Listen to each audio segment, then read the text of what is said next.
Beberapa waktu lalu saya mendapatkan order untuk membuat sebuah roulette untuk dibuat board game. Jadi saya mulai dengan membuat roulette dengan diameter 15 cm. Lalu saya insert McMaster Car komponen di Fusion 360. Lalu mencari bearing yang akan ditempatkan di tengah-tengah roulette agar bisa berputar dengan lancar. Komponen ini sangat berguna untuk menentukan ukurannya untuk sebagai bahan patokan ketika kita akan mendesain sebuah benda.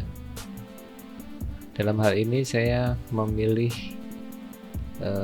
bearing yang sangat mudah ditemukan dan sangat sering dipakai, yaitu 608Z atau ZZ.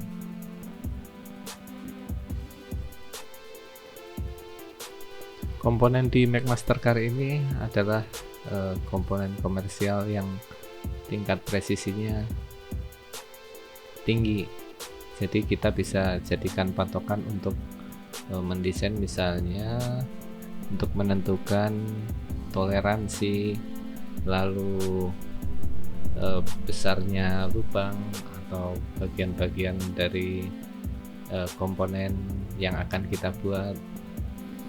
Lalu kemudian kita juga bisa mengira-ngira apakah desain yang kita buat ini sudah pas atau enggak sruk atau mentok atau enggak. Itu kita bisa simulasikan dengan benda yang ada di McMaster Car ini.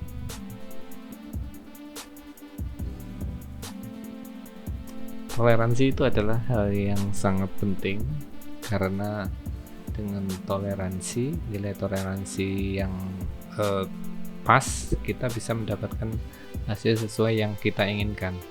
Misalnya jika kita ingin bearing itu masuk ke dalam komponen part kita, 3D printed part kita secara tight, maka toleransinya dikecilkan, misalnya 0,2.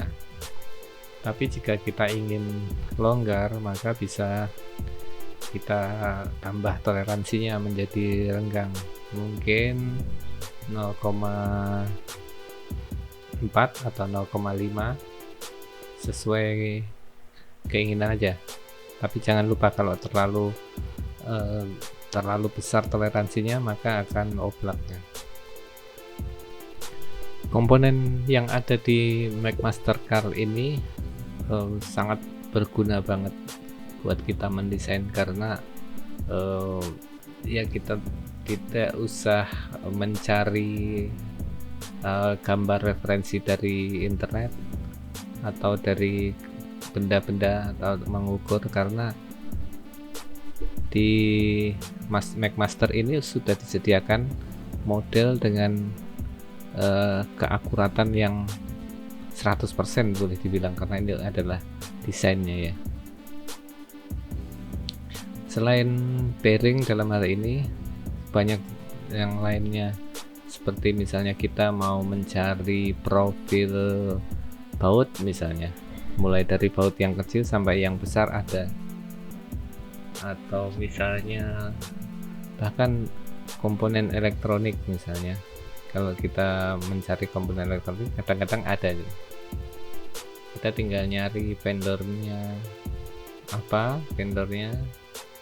kemudian kita cari tipe atau jenis komponennya, mereknya. Kita bisa simulasikan, kita import dan kita simulasikan untuk berinteraksi dengan model kita. Dari komponen yang kita import, dalam hal ini bearing 608 ini, saya bisa memprediksi bahwa apakah ini nanti akan mentok atau enggak.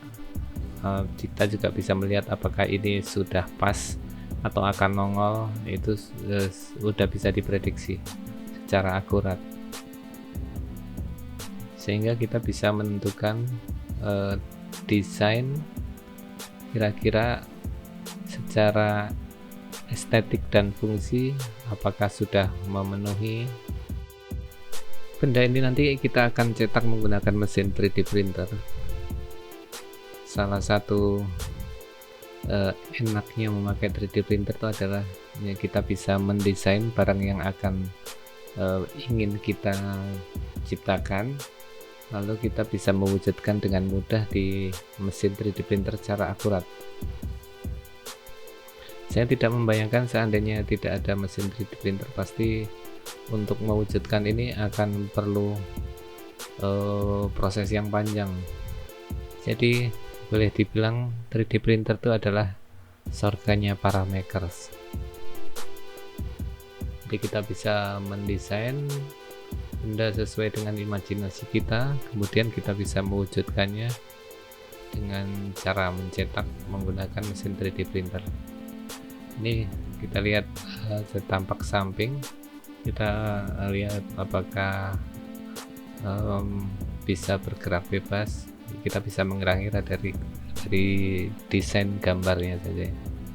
Nanti ketika menjadi barang beneran, kira-kira hasilnya ya sama dengan apa yang kita desain di gambar Fusion 360 ini.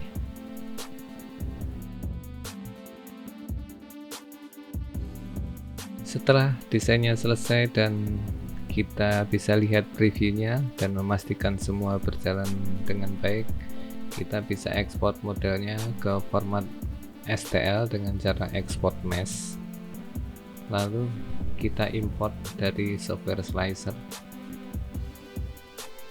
Software slicer adalah alat untuk memberi perintah pada 3D printer untuk mencetak benda yang kita buat. Di dalam software slicer kita harus benar-benar pas di dalam menentukan orientasi dari benda yang akan kita cetak. Jangan sampai kebalik, karena ketika posisinya kebalik maka akan membutuhkan support.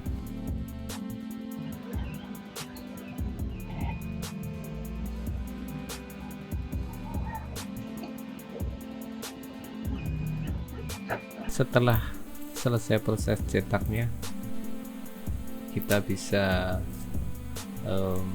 melihat di sini adalah semua sesuai dengan desain kita yang ada di komputer tadi, dan semuanya bisa fit seperti yang kita harapkan.